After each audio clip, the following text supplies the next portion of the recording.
Today I'll be continuing with the Gateless barrier, case 29, Huineng, not the wind, not the flag. Two monks were arguing about the temple flag, waving in the wind. One said, "The flag moves." The other said, "The wind moves." They argued back and forth, but could not agree. Coming upon this situation, the sixth ancestor said, "It is not the wind that moves. It is not the flag that moves. It is your mind that moves." The two monks were struck with awe. Wumen says, "It is not the wind that moves.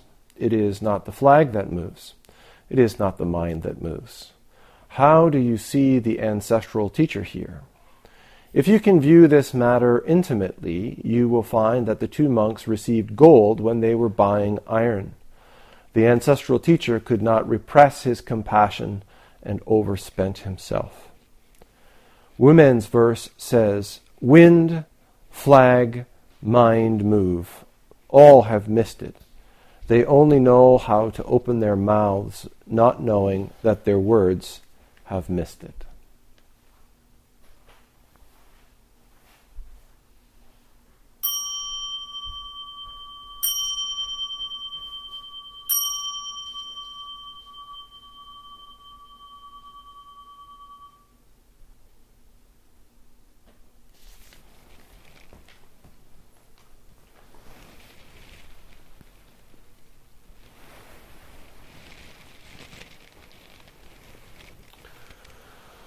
So today we started with Zendo entering ceremony, which is in a lot of ways it's welcoming to the tribe, I guess, is one way of welcoming to the family is a way we can look at it. We have this ceremony which is it's formal, but it's wordless except for the shika announcing what's going on. And it's a very simple acknowledgement that the person who's coming in has done, fulfilled the requirements of being here. More and more,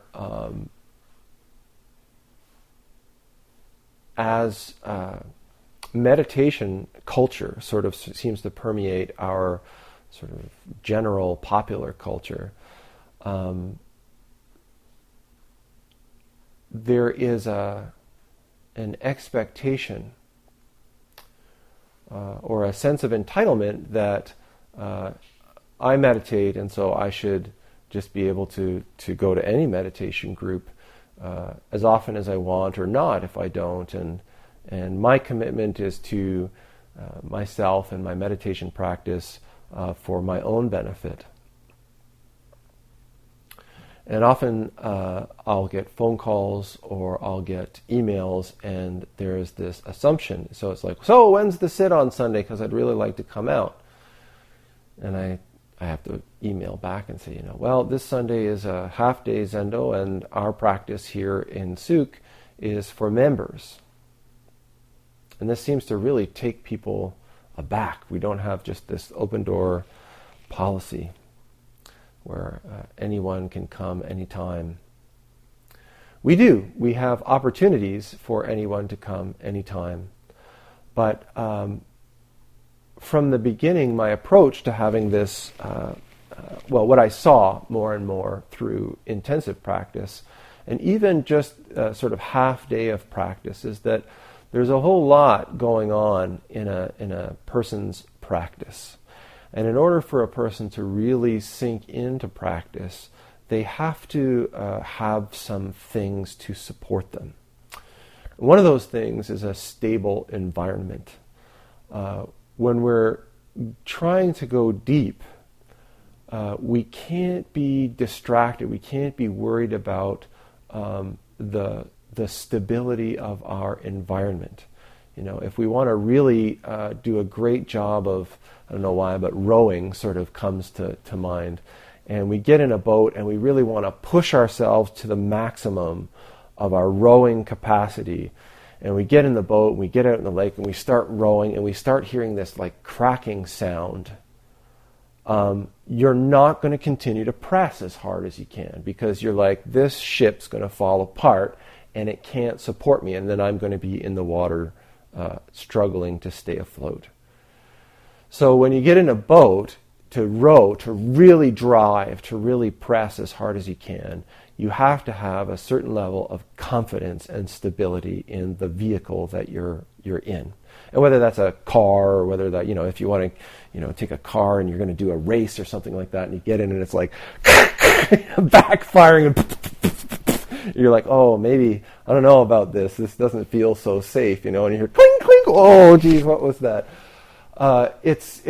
You're distracted and you're going to hold back because you're an intelligent human being. And likewise, many people who, all over the place, we use the word meditation now. And there's all kinds of different kinds of meditation. There's guided meditations, and there's relaxation meditations, and there's trance meditations, and there's transcendental meditation. There's all kinds of meditation. And so when a person says, oh, I've done meditation before, can I come and practice with you? I have no idea what they've been doing. And so to be fair to the people asking as well, I'll say no, maybe come to one of the other groups that we have that are open, that have a little bit of sitting, to make sure that you know what you're getting in for. We have certain expectations in a formal Zendo, and particularly our Sunday half-days or our full-day Zendos or intensive practice. The expectation is that you're familiar with the form, that you're able to maintain your posture still and stable for the duration of any period of sitting. And people think about that, or they see that, or they say, oh, we do 30-minute sits or something. They go, oh, okay, 30-minute sits. But have they ever actually sat still for 30 minutes? Who knows? And a lot of the time what happens, and what's happened in the past, is that people get in, and then we have this wonderful human tendency to subjugate ourselves to peer pressure. And so 15 minutes into the first sit, the person's in pain. But they drove all the way out to Souk, and there's a whole bunch of people that seem to be doing fine, and so by golly, they're not going to be the person who breaks, and they just sit there and suffer. And then when the bell rings, they want to stand up, just like, but they can't, so they stumble around. They're a little bit embarrassed, but they want to recover, and so they muscle their way through this 3-hour torture session, and then often that'll be enough to say, oh, Zen's a terrible thing, and it's some kind of torture and all that kind of stuff. So we have a very sort of structured way of approaching practice here. And by the time somebody becomes a member and is doing the Zendo entering ceremony, it's really an acknowledgement of that person's practice in developing.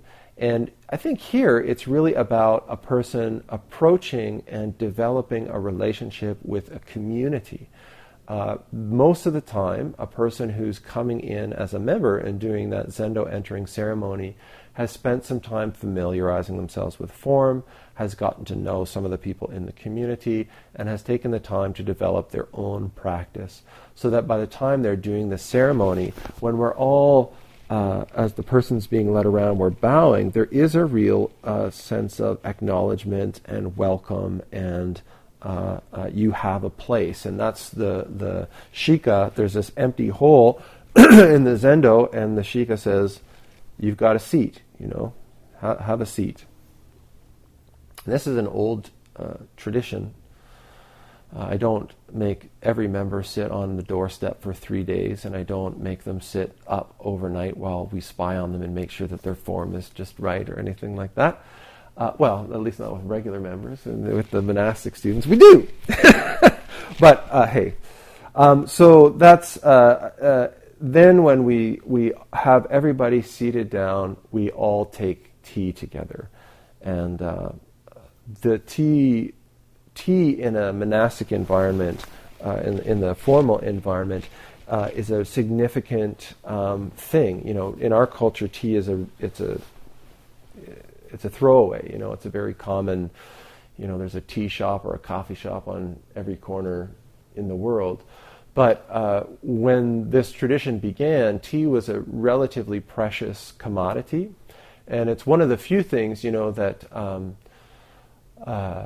there's I should say, if you need to change your posture while I'm talking, please go ahead and be comfortable. There's a wonderful story in a book called Zen Baggage by Red Pine. Bill Porter is his sort of secular author's name.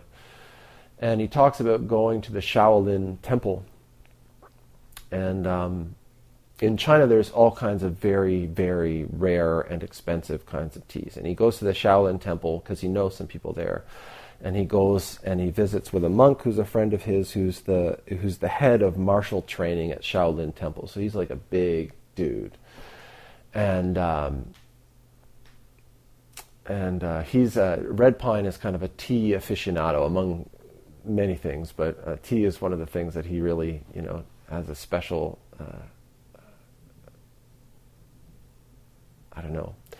passion for.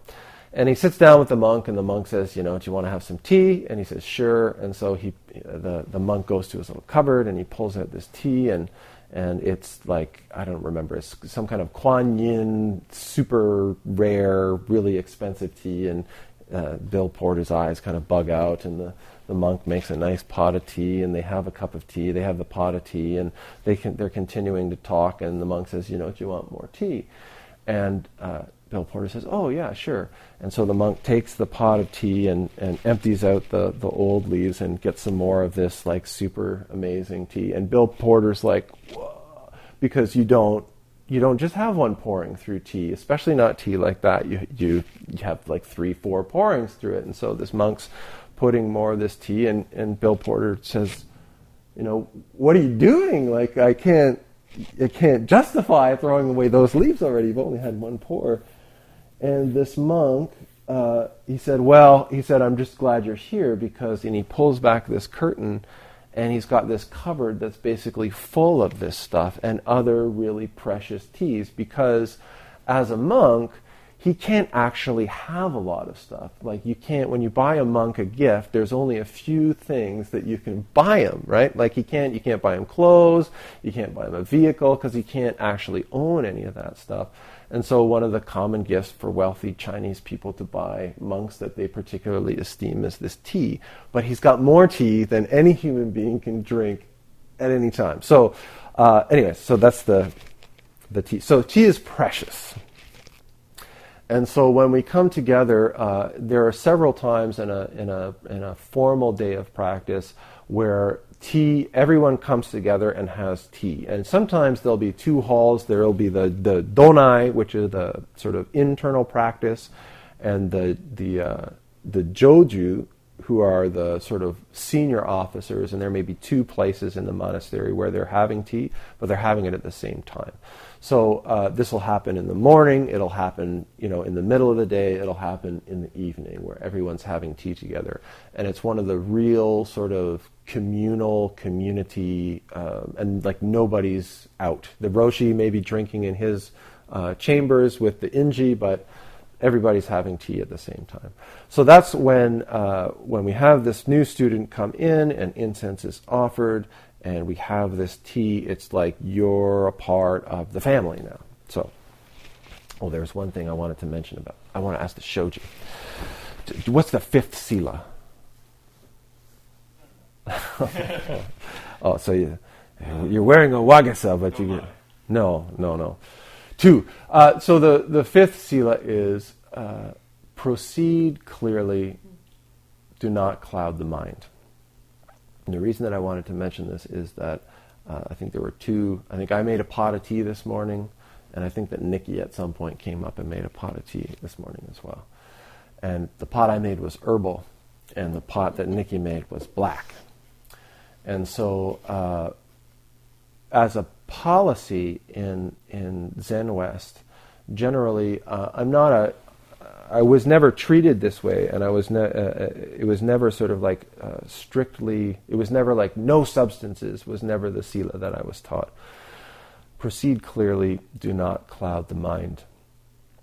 when we have our camping trips, we used to have camping trips every year, and every year I would send out this email and say, no booze on the camping trip. It's a weekend camping trip, and I would periodically I'd get pushback from people and say, like, oh, wow, it's a camping trip, and I'm there, and it's relaxing, and I want to be able to kick back and have a beer.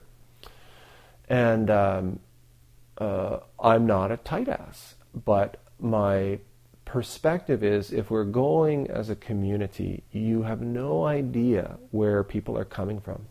We have people in our community who now today are, wealthy, upstanding citizens and pillars, but 10 years ago or 20 years ago struggled with bottoming out in alcoholism or substance abuse or some other addiction. And so we always want to create an environment where a person is supported to make good choices. In a sense, we would never want to have a camping trip where it's like the shoji goes around and passes out beers to every member. Here you go, and there's what do I do with this, right?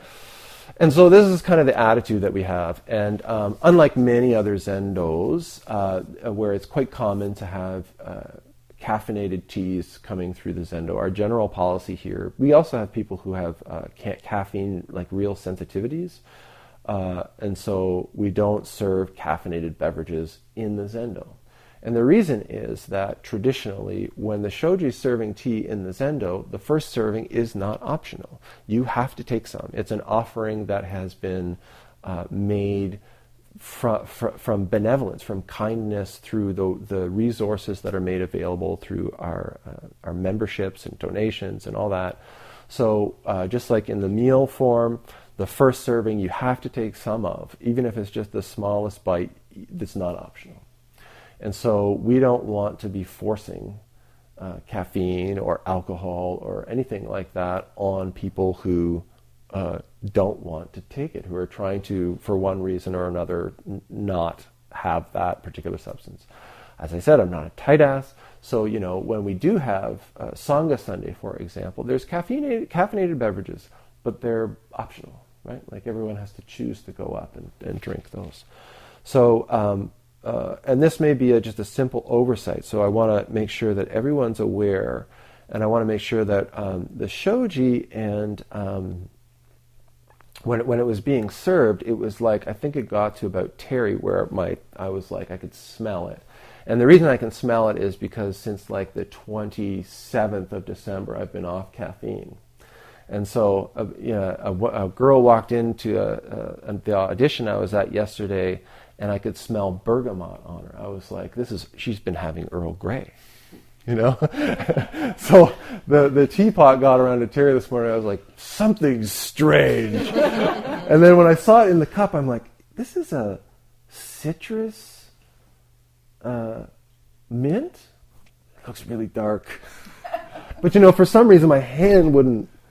I just kind of went, oh, very, oh, yeah, okay. So, and then when I drank it, I was like, oh, God, and then I started to sweat.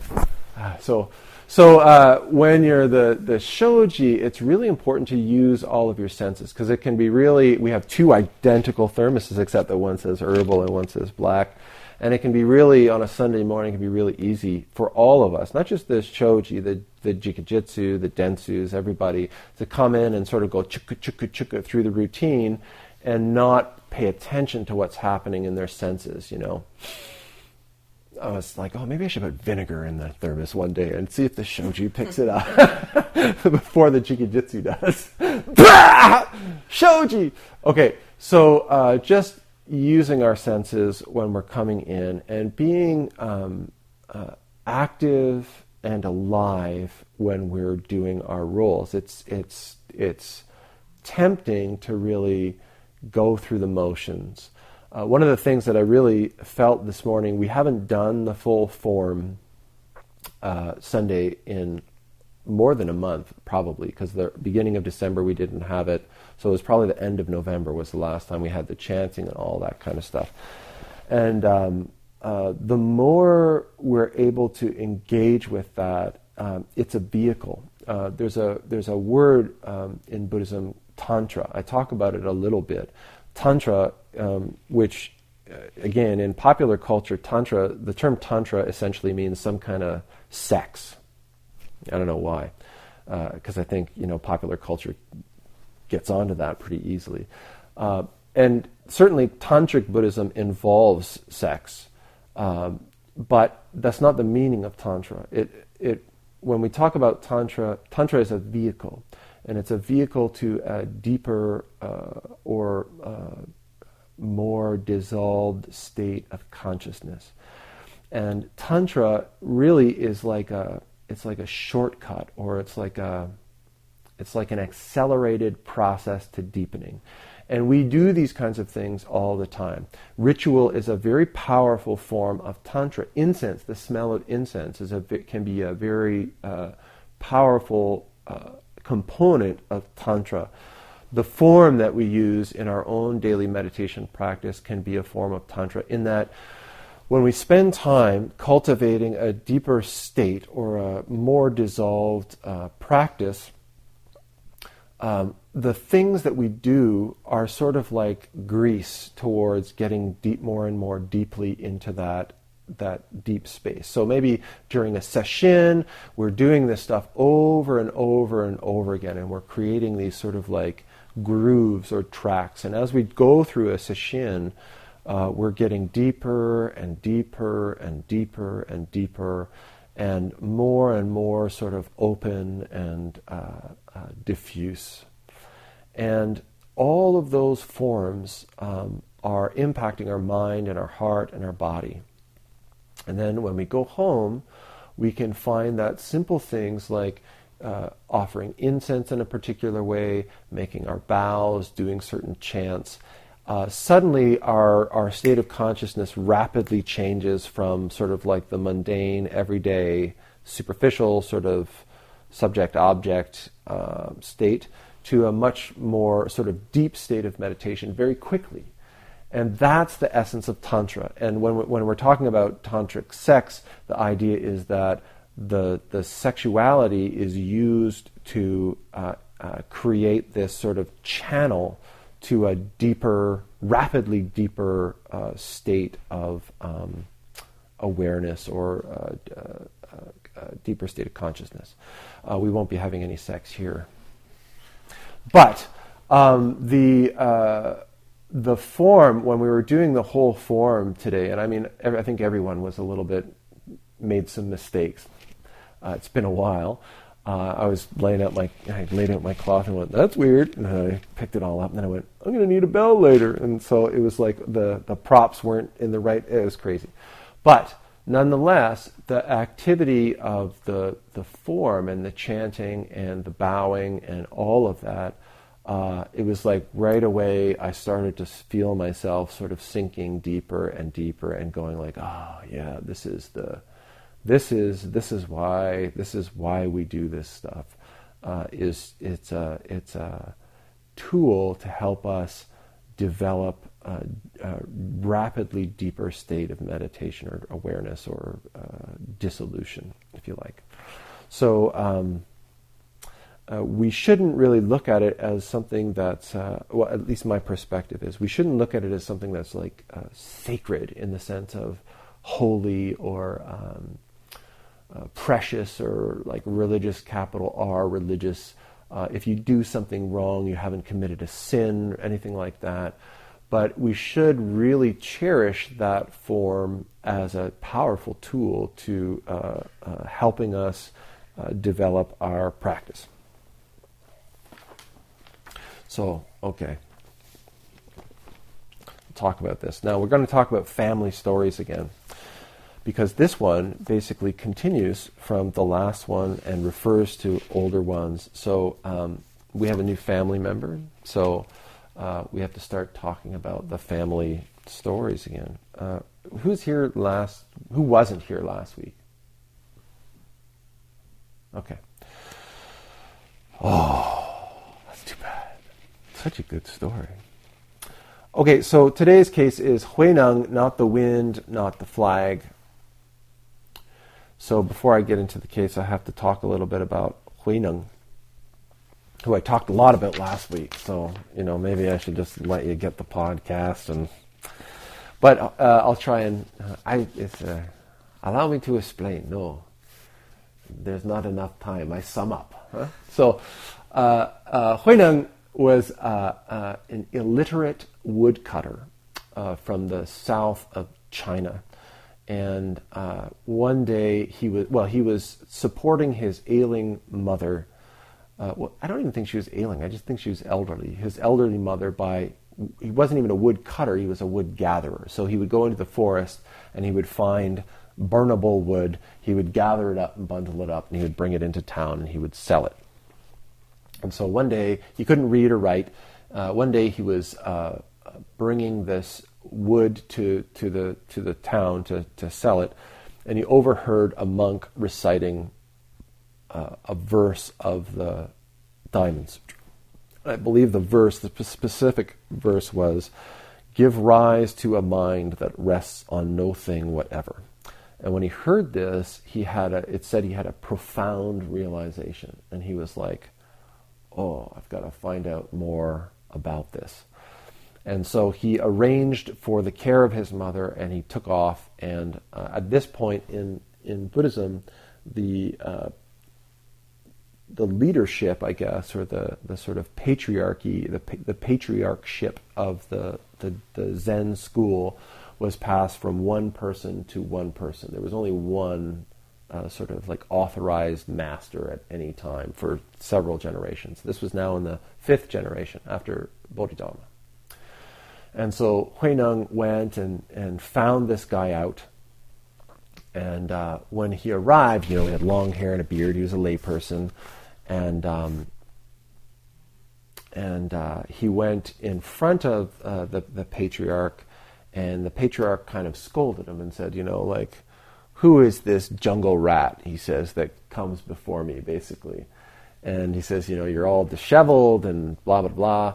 And Huineng responded with, basically, the Dharma is not bound to form, so, you can't judge a book by its cover. And so Hungzhen, the 5th patriarch, was like, "Whoa, we got a live one here." And he sort of looked around, and, he could see all the monks who'd been training for a long time were kind of like, "Who's this guy?" And he sort of, Hungzhen kind of scolded him and said, "Well, if you want to stay here, you're going to need to go and work in the rice pounding area." And because in those times they had these big monasteries, and monks did lots of work, but the local lay people would come to the monastery, and as a sort of meritorious practice, they would also work in the monastery.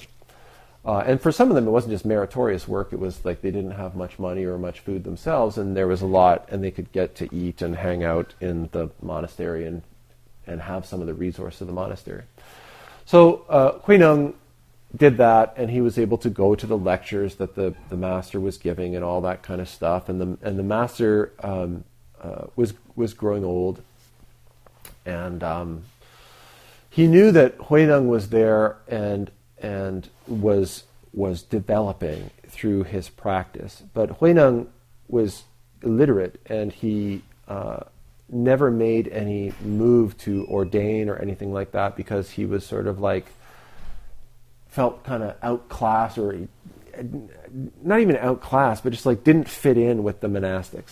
And at the time, there was quite an excellent priest who was sort of the head of the practicing body named, I always get his name wrong, it's like Shensu.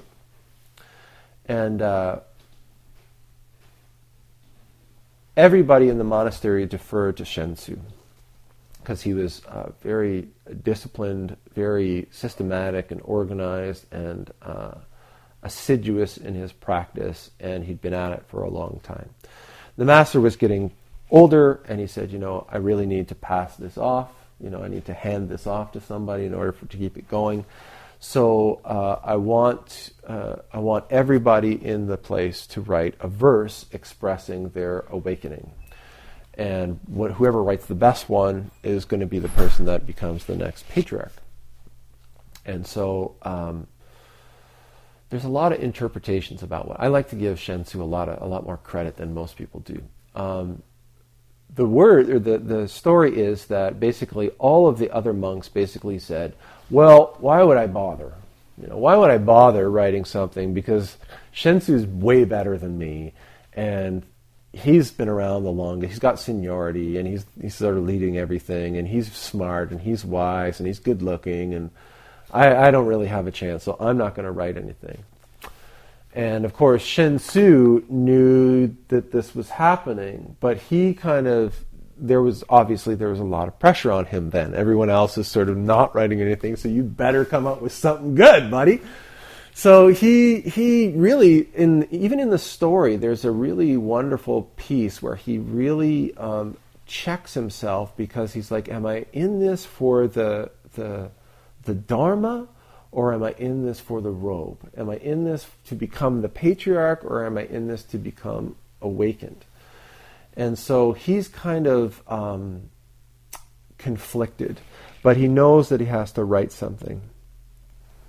But he wants to do it, he kind of gets scared a little bit. And so he says, well, I don't want to write something really bad, because somebody, everyone's relying on me and everyone's counting on me, and so if I write something really bad, it'll be horrible for everybody. They'll just lose their faith, and they'll probably not practice Buddhism anymore, and what a terrible thing that'll be. So what I'm going to do is I'm going to go in the middle of the night, and I'm going to write this on a wall. I'm going to tag it.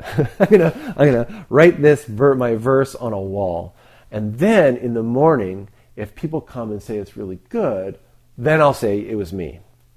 But if it's really bad, I'll just go about my business and pretend it never happened. And so he does that, and he wrote this really wonderful verse about polishing mirrors and keeping the mind clear and all this kind of stuff, cleaning away the dust of the mind. And the next day, someone tells the abbot, and the abbot came down and looked at it, and right away he knows who wrote it, because he knows all of his students. Second, he knows the limitation of the person who wrote it, their practice. He says, this person's come a long way, but they haven't really got it. But he also knows that whoever did this is kind of scared. And so I want to draw them out a little bit. And so he says, and it's not that it's false. It's not that it's untrue. It's just that it's not the whole picture. So he offers incense at the site of the poem, and he does prostrations, and he says to everybody, if you all read this verse and take it into your heart and practice this way, you'll make great strides in the Dharma. And Shensu, of course, says, thank you. And so Huineng, who's pounding away in the rice factory, hears that there's this great verse, and everyone's all a Twitter about it in the monastery, and he says, I got to go see this, right? I got to go see what that's all about. But he can't read or write. And so in the middle of the night, he has this friend of his, or a monk. The other person isn't really mentioned, although it would have been cool to be that person. But he has them take him over to this wall where this thing is, and holds up a lamp beside it, and says, okay, well, read it to me. And the guy reads it to him, and he goes, well, that's not it. And the guy says, well, what do you mean that's not it? He says, well, that's like part of it, but he's like, here, can you write something for me underneath it? And the guy says, oh, sure. He says, okay. So basically the verse is like, there is no tree of the mind. There is no stand, much less a mirror on the stand. So taking that into account, where is there anywhere for dust to land? And so they leave the next day, and the next day Hungzhen comes out, and he hears about this, and he goes and he sees this, and again he knows who wrote it, and he sees the depth of their practice, and he sees that this person really has it. And so what he does is he actually scrubs it out, and he says, oh, don't worry about that one. And then that night, he calls Huineng to his room, and he lectures him on the Diamond Sutra for several hours in the evening. And at the end of this sort of expounding of the Diamond Sutra, he transmits the robe and bowl to Huineng. And when he does that, he says, and now you need to leave. You need to get out of here, because when the rest of the monks find out that this little thing happened, they're going to want to kill you, because you basically have disrupted everything. You know, all of these guys have been like union monks, and they've been in it for years and years.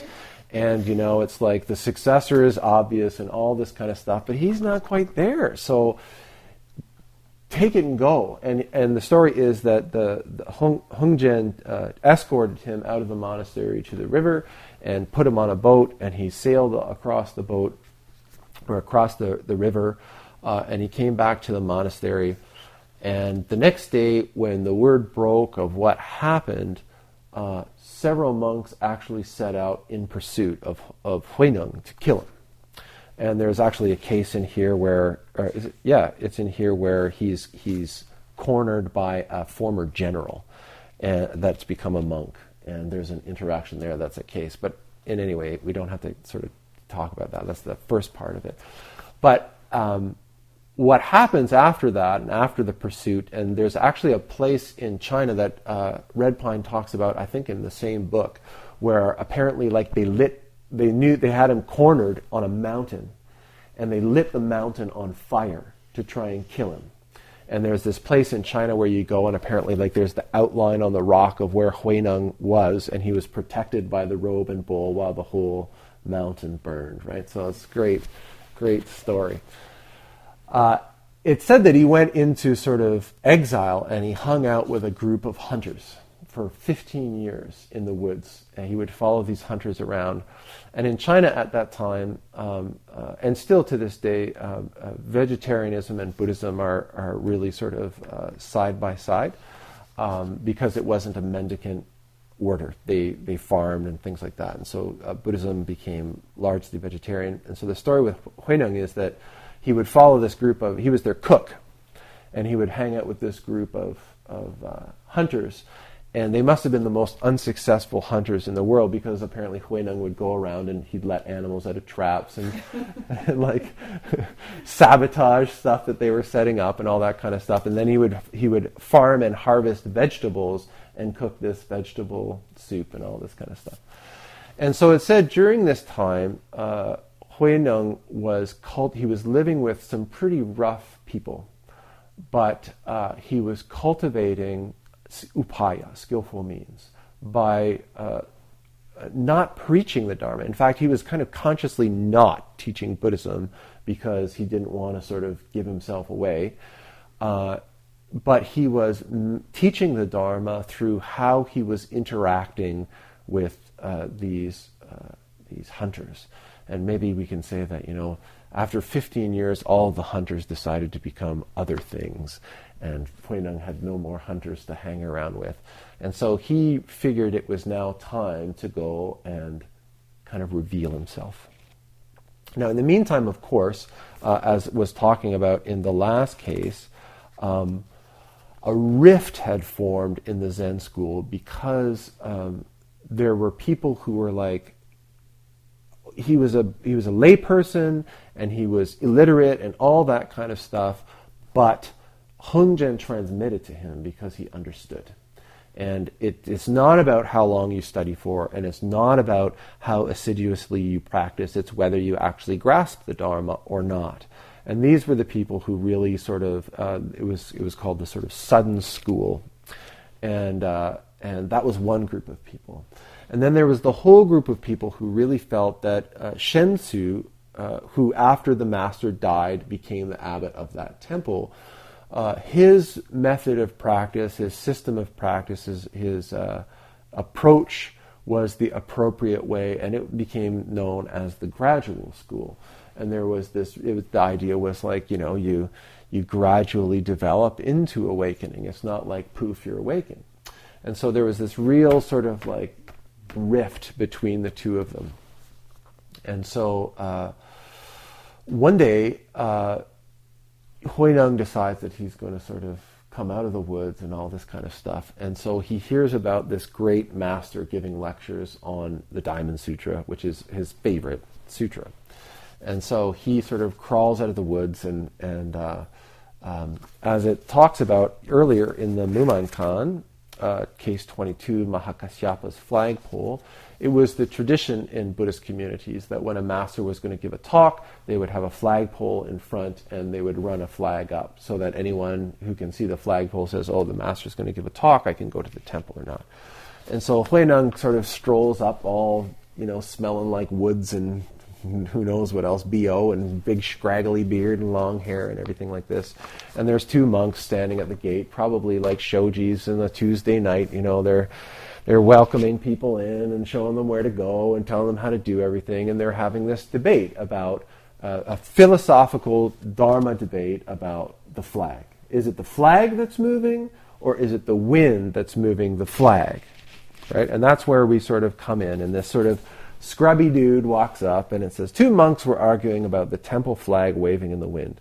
One says, the flag moves. The other said, the wind moves. They argued back and forth but could not agree. Coming upon this situation, the sixth ancestor said, and I'm going to just adjust this. It says, it is not the wind that moves. It is not the flag that moves. There's no pronouns, so it would say, it is the mind that moves. Or you could say it is the heart that moves. Shin is the character. The two monks were struck with awe. And I have to sort of talk about that a little bit because it's easy for us with a Western perspective to jump to something psychological. And so we have an object, and so we have form, the flag. And then we have, so there's like a solidity, the flag. The flag is moving. Is the flag moving? And then we have this principle of activity or causality, emptiness. The wind is what moves the flag, right? So we can have a debate. Is it the flag moving, or is it the wind moving? And when Huineng comes along, he says it is the mind that moves. And this is not meaning, it's not meaning like,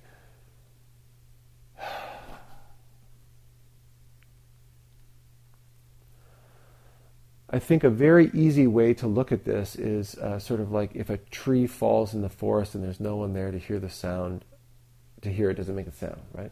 So it's like if the flag is moving or the wind is moving, it's not either of those things that are moving. It's actually the reflection of that in the mind that's actually moving. And that's pretty cool. But it's not quite what Huineng is pointing at. What he's pointing at is the one monk is talking about a flag as an object, as an external object. And so the second monk is talking about activity as an activity that is a separate activity, something that's separate from both the monk who's speaking as well as the flag. So there are these two things. So you might say the first monk says it's one, and the second monk says it's two. And Huineng comes up and he says it's mind. And he's not saying it's three, he's saying it's zero. All of these things, the wind and the flag and you and me and all of this stuff are mind. Heart is the fundamental activity of the cosmos in which there is no separation, there is no differentiation. This is the dynamic unfolding of the cosmic activity that you're talking about. And he just sort of, this grubby guy, much like the sort of tea woman in the previous, this unsuspecting, like, oh God, he probably is just coming for lunch, they're thinking, like, oh gosh. Probably half, yeah, it's over there. No, it's not. It's the flag that's moving. No, it's not. Oh, no. it's the mind that moves. And they're both like, what? So the story continues that these two monks reported back to the abbot. And the abbot, when he heard the story, said, I know who that is. And he goes to visit. He doesn't call him. He goes to see him. And he says, you must be Huineng, who received transmission from Huineng. And Huineng showed him the robe and bowl. And this abbot, at that point, ordained him. So he became a monk at that point. And he started training at that monastery and began teaching. And so this is the sort of, it comes out as a case, but it's a very important case because it's the trend, it's sort of the coming out party of Huineng.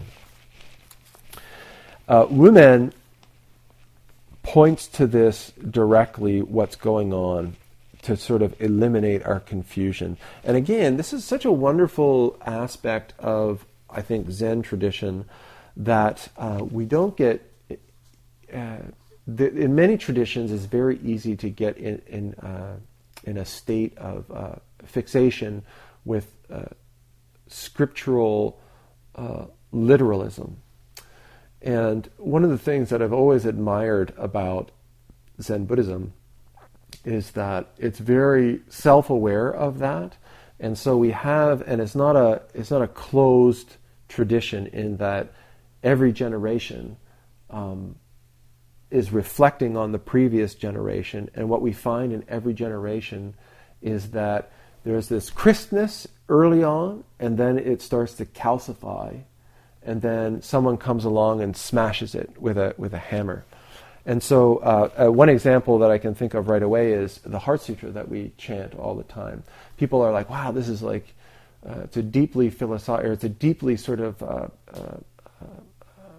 it's just a potent text. But what's important to understand is that it's a reactive text. And it's reactive in the sense that when the Buddha taught, he was teaching no self, anatta. And this was not a conditional provision of his teaching. It was like there is no such thing as a self anywhere in these things. I mean, form, consciousness, sensation, there's no self in any of that stuff. And then as the Abhidharma began to be developed, the sort of analytical thinking of Buddhism over time, there were schools of Buddhism that started to say, basically, all of this stuff is selfless and it breaks down to these things that are actually fairly solid.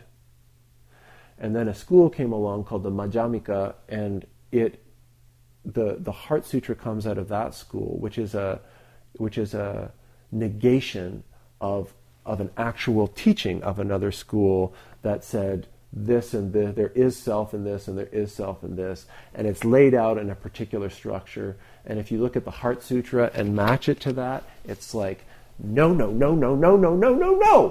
Back to what the Buddha taught. There is no anatta, there is no self anywhere to be found.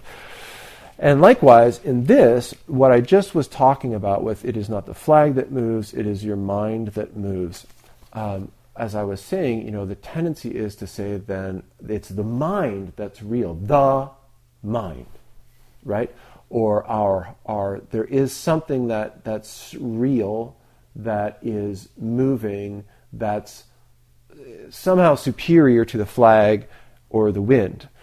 And seeing this mistake being made, we see in Wumen, who says his first comment is, it is not the wind that moves, it is not the flag that moves, it is not the mind that moves. So it's like we've moved where we're putting the self from the flag to the wind to the mind, and then Wumen says, no, not there either.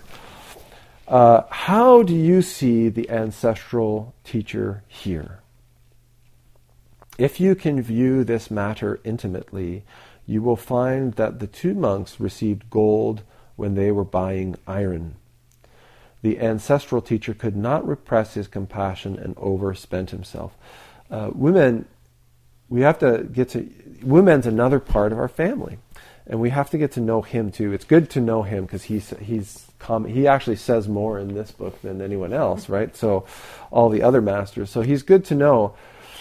He's super sarcastic, and he's treacherous, and he likes to watch people stumble. And so he often is throwing you a hook and seeing if you bite it. And often he's praising people who are full of shit, and he's criticizing people who he really thinks highly of. So you have to kind of get to know him a little bit. When he says, how do you see the ancestral teacher here? It immediately follows this formula of, it is not the wind that moves, it is not the flag that moves, it is not the mind that moves. He's asking you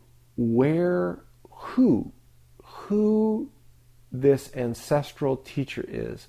I mean, we can take out ancestral teacher and say Buddha, or we can say the awakened one, and we can. And what he's saying is, okay, so Huineng is pointing to mind, not the mind, not a mind, not my mind, but mind, or the unfolding activity of this cosmos. And if we understand Buddha as the one who is awake to what is awakening to this activity unfolding as the cosmos. So if we say it's not the flag, and it's not the wind, and it's not the mind, then where is the awakened one?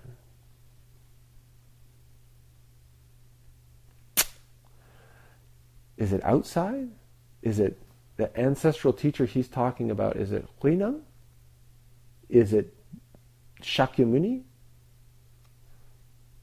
Or is it the capacity for awakening that is present in you and everything in each moment? If you can view this matter intimately, you will find that the two monks received gold when they were buying iron. They're in a debate about right and wrong and who's better and all this kind of stuff. This is a very facile kind of debate. And Huineng comes along, just like Shinsu is talking about, am I in this for the Dharma, or am I in this for the robe, for the succession, for the position? The monks are sort of jostling, and Huineng comes in and sees them sort of struggling with this and lays it down cleanly.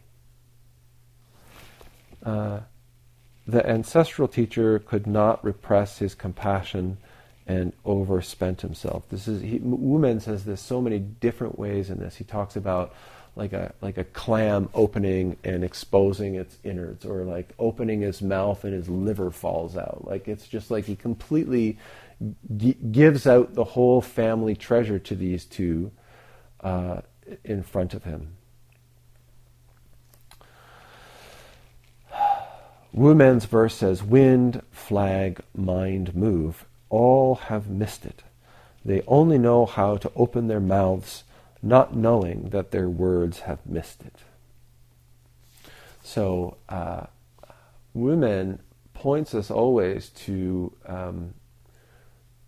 the realization of this activity in our own awareness, in our own lives, in our own experiences, over and over and over again.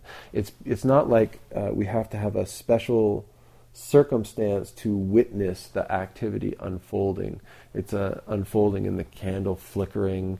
It's unfolding in people moving around. It's unfolding in bells ringing. It's unfolding around us all of the time. And all that we need to do is awaken to it. We can get stuck in thinking this is an object, or that's a permanent circumstance, or this person is the most important person. Or we can let all of that go.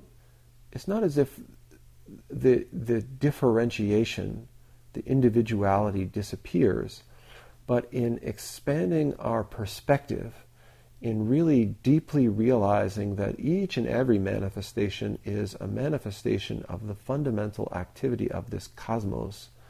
Without separation, there's a shift. There's a shift in how we go about perceiving ourselves, perceiving other people, perceiving the world around us, and there's a shift in how we go about making relationship and living in that